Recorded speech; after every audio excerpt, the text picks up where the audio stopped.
वो वक्त रोया था, मोहब्बत के आसमान ने अपने दो सितारों को जो खोया था। कहते हैं टूटे हुए सितारों को देख लो तो तमन्नाएं पूरी हो जाती हैं। ये दो सितारे खुद अपनी तमन्ना के लिए टूटे थे। शायद यही समझाने आए थे दुनिया में। हर धर्म मोहब्बत सिखाता है, पर मोहब्बत का तो कोई धर्म नहीं होता, वो खुद अपने आप में एक धर्म है। This is Resham and you are watching Banarasiya butterfly. आज जिस टॉपिक पे हम बात करने वाले हैं वो अच्छा भी है, दुख भी हो रहा है बताते हुए कि इतने अच्छे एक्टर इरफान खान अब हमारे बीच नहीं है। He was a legend, we will never gonna forget him. एक और उम्दा कलाकार थे। तो चलिए आज मैं उनके बारे में आपको कुछ फैक्ट्स बताती हूँ, कुछ ऐसे तथ्य और उनके जीवन की पूरी स्टोरी कि वो कैसे यहाँ तक पहुँच पाए। एक छोटे से प्लेटफॉर्म से यहाँ तक की जर्नी, किसने सोचा नहीं था कि हम उन्हें ऐसे खो देंगे। इंग्लिश मीडियम की रिलीज़ के टाइम उन्होंने कहा था wait for me, we are waiting Irrfan Khan, but unfortunately you are not coming. तो चलिए जानते हैं इरफान खान जी के बारे में।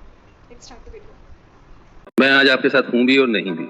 खैर, ये फिल्म अंग्रेजी मीडियम मेरे लिए बहुत खास है। सच यकीन मानिए मेरी दिली ख्वाहिश थी कि इस फिल्म को उतने ही प्यार से प्रमोट करूँ जितने प्यार से हम लोगों ने बनाया है। लेकिन मेरे शरीर के अंदर कुछ अनवांटेड मेहमान बैठे हुए हैं, उनसे वार्तालाप चल रहा है। देखते हैं किस करवट उठ बैठता है। जैसा भी होगा आपको इत्तला कर दी जाएगी। कहावत है, when life gives you lemon, you make a lemonade। बोलने में अच्छा लगता है, पर सच में जब जिंदगी आपके हाथ में नींबू थमाती है ना, तो शिकंजी बनाना बहुत मुश्किल हो जाता है। लेकिन आपके पास और चॉइस भी क्या है पॉजिटिव रहने के अलावा।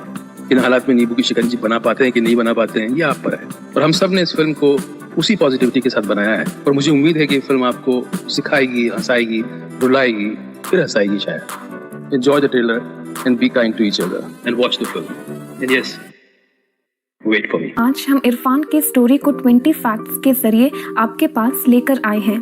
नंबर 1, इरफान का पूरा नाम साहबजादे इरफान अली खान है।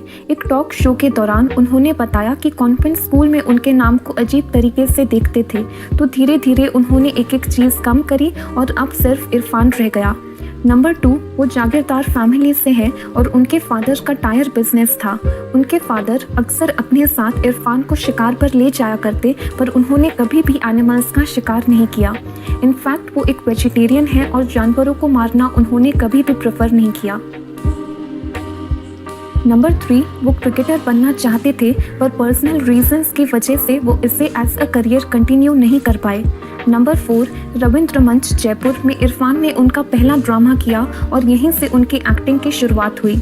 नंबर 5, फिल्म भूमिका में नसीरुद्दीन शाह और नया दौर में दिलीप कुमार की एक्टिंग ने इरफान को बहुत इंस्पायर किया।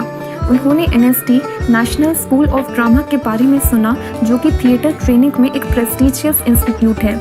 NST में एडमिशन के लिए उन्हें इंटरव्यू देना था, जहां इरफान ने पैनल से झूठ कहा कि वो पास्ट में थिएटर में काम कर चुके हैं और पैनल को कन्विंस किया। यहीं से उनके एक्टिंग करियर की शुरुआत हुई और फिर उन्होंने पीछे मुड़ के कभी नहीं देखा। नंबर 6, अपने 3 ईयर कोर्स के दौरान उनकी मुलाकात सुतपा से हुई और दोनों अच्छे दोस्त बन गए। नंबर 7, कोर्स के एंड में वो एक दूसरे से प्यार करते थे, पर क्योंकि इस समय वो एस्टैब्लिश्ड नहीं थे, इसीलिए अपने मैरिज प्लान्स को उन्होंने होल्ड पर रखा। नंबर 8, उनके फाइनल ईयर में मीरा नायर ने उन्हें फिल्म सलाम बॉम्बे में रोल ऑफर किया, लेकिन फाइनल फिल्म में उन्हें एडिट कर दिया गया और वो इसमें नजर नहीं आए। ये फिल्म ऑस्कर नॉमिनेटेड और कांस फिल्म फेस्टिवल की विनर भी रह चुकी है।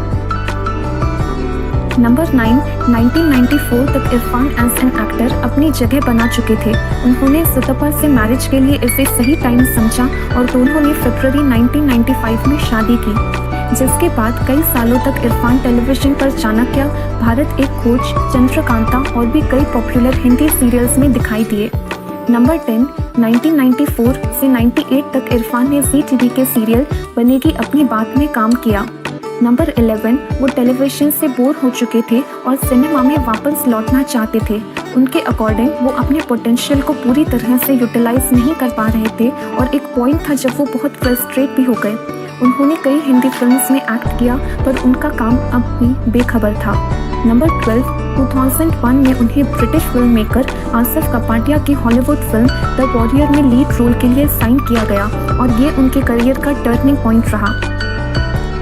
नंबर 13, उसी साल वो कांस फिल्म फेस्टिवल में प्रीमियर की गई short film road to Ladakh में भी नजर आए, जिसके बाद इरफान की एक्टिंग को वर्ल्ड में सराहा गया और बहुत से हॉलीवुड डायरेक्टर्स ने उनके काम को नोटिस किया। नंबर 14, फिर हासिल आई, जिसमें इरफान को नेगेटिव रोल के लिए बेस्ट एक्टर अवार्ड मिला। नंबर 15, वर्ल्ड सिनेमा में द वॉरियर और नेशनल ब्रेक हासिल दोनों ही हिट रहीं और इसके बाद उनकी एक्सेप्शनल एक्टिंग से फिल्मों का दौर चलता रहा। Maqbool, the Namesake, Slumdog Millionaire, Life of Pi, the Amazing Spiderman, Paan Singh Tomar, the Lunch Box, Talvar, Piku, Madari, Hindi medium और भी कई पॉपुलर फिल्म्स में उनके काम को क्रिटिकली अक्लेम किया गया। नंबर 16, फिल्म मदारी में उनकी वाइफ सुतपा प्रोड्यूसर रही, जिन्होंने इरफान को अप्रोच करने से पहले करीबन 1 साल तक इस मूवी की स्टोरी पर काम किया। नंबर 17, उन्होंने क्रिस्टोफर नोलन की फिल्म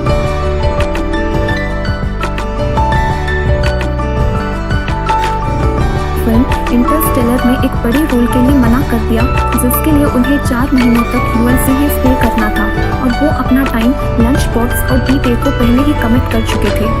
नंबर 18, लंच बॉक्स अब तक की अकेली इंडियन मूवी है जिसे Toronto film critics association award मिला। ये अवार्ड किसी और बॉलीवुड फिल्म को नहीं मिल पाया। नंबर 19, लगभग 30 ईयर फिल्म करियर में कंप्लीट कर चुके इरफान खान को 2011 में सिनेमा में कंट्रीब्यूशन के लिए पद्मश्री अवार्ड से नवाजा गया। नंबर 20, मार्च 16 में इरफान ने अपने ट्विटर पोस्ट से अनाउंस किया कि वो न्यूरोएंडोक्राइन ट्यूमर, एक कैंसर बीमारी से जूझ रहे हैं और करंटली इसके इलाज के लिए लंदन में है। मुझे जैसा लगता है मेरे साथ हुआ तो पहले सिर्फ नेम और फेम आपके दिमाग में होता है कि आप नाम कमाएंगे, पैसा कमाएंगे, लोग आपको जानेंगे, आप ऑटोग्राफ देंगे, इस तरह का एक सपना होता है टीनेज में, इस तरह से आप देखते हैं। लेकिन जब आप उस जर्नी पे निकलते हैं और उसमें आगे बढ़ते जाते हैं तो वो सपना अलग होता है और रियलिटी अलग होती है। तो उसके साथ सिर्फ नेम और फेम के साथ और भी बहुत सारी चीज़ें होती हैं जो जुड़ जाती हैं, जो आपके लिए उतनी ही ज़रूरी होती हैं जितना नेम और फेम ज़रूरी है। हम फिजिकली हमारे बीच में नहीं, पर उनके ये फेमस डायलॉग्स, दिल को छूने वाले डायलॉग्स हमेशा हमारे साथ रहेंगे। पिछले गुरुवार को मैंने अपनी जान लेने की कोशिश की। कोई खास वजह नहीं है, कोई तनाव भी नहीं है, मन ऊब गया है। वही शोर, आवाजें, घर थाना, थाना घर, घर थाना, मॉर्चरी, रंडी, बड़वे, लाशें,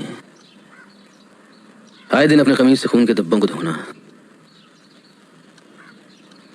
शिकायत नहीं है, अब पुलिस की नौकरी की है तो उतना तो हो गई। अजीब सा एहसास है मन में, अजीब।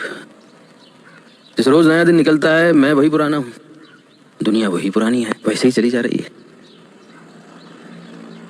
मुझे लगा भाई ये जो जिंदगी गाड़ी चल रही है इसकी मैं चेन खींचता हूं और मैं उतर जाता हूं। तो किया क्यों नहीं? 3 बजे पहली जब पिस्तौल हमें मिलती है, इसकी गोली 45 रुपए की आती है, गोली सरकारी होती है। मैंने कहा यार अपना सुकून खरीदने के लिए मैं सारा पब्लिक का पैसा क्यों वेस्ट करूं। दूसरी, मेरा स्टैंड है मुन्ना, उससे कुछ रिलेटिव आए हुए थे हरियाणा से, नेक्स्ट डे होली थी। मैंने सोचा मर जाऊंगा तो इसकी होली खराब हो जाएगी। तीसरी, जैसे ही पिस्तौल की ठंडी ठंडी नली मेरे माथे पे लगी, मेरा ध्यान गया खिड़की की तरफ और खिड़की के बाहर एक बहुत ही खूबसूरत इंद्रधनुष था। मैंने सोचा यार इसको देखते देखते तो नहीं मरा जा सकता है। मैं उठा खिड़की बंद करने के लिए, खिड़की बंद की मैंने, वापस लौटा तो वो मोमेंट चला गया, वो टूट गया।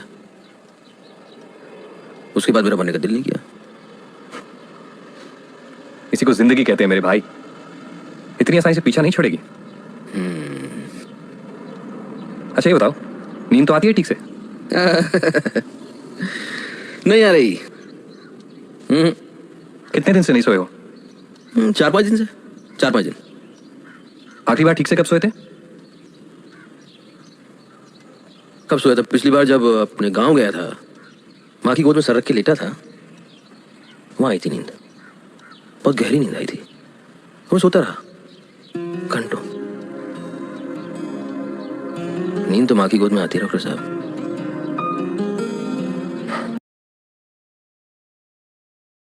बिहार में बागी होते हैं, डकैत मिलते हैं पार्लियामेंट में।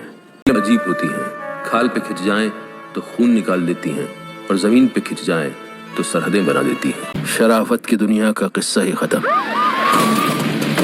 अब जैसी दुनिया वैसे हम।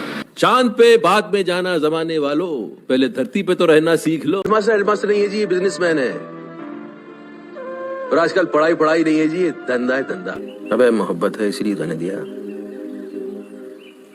जिद होती तो बाहों में होती।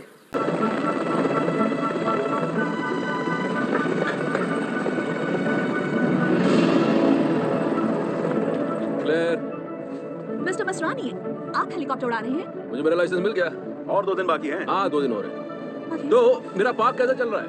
बढ़िया। पिछले साल से मुनाफा 2.5 गुना ज्यादा है। हमारे शुरुआती अंदाज से थोड़ा कम है, नहीं, पर पार्क कैसा चल रहा है? दर्शकों को मजा आ रहा है? जानवर जिंदगी का मजा ले रहे हैं? जी, दर्शक करीब 90% खुश हैं और जानवरों की खुशी नापने का हमारे पास कोई औजार नहीं है। वो बिल्कुल है, आप उनकी आंखों में देख सकती हैं, है ना?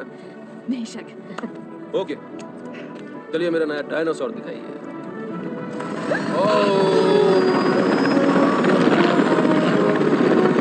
बस बस हो गया।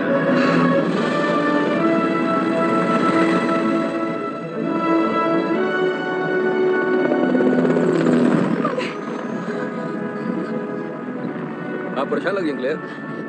मेरे ख्याल से आपको इसे कंट्रोल करने पर ज्यादा ध्यान देना चाहिए। खुशहाल जिंदगी का राज ये मान लेना है कि आपका किसी चीज पे कंट्रोल नहीं होता। पक्षी! जाओ समंदर किनारे थोड़ा वक्त बिताओ, रिलैक्स करो।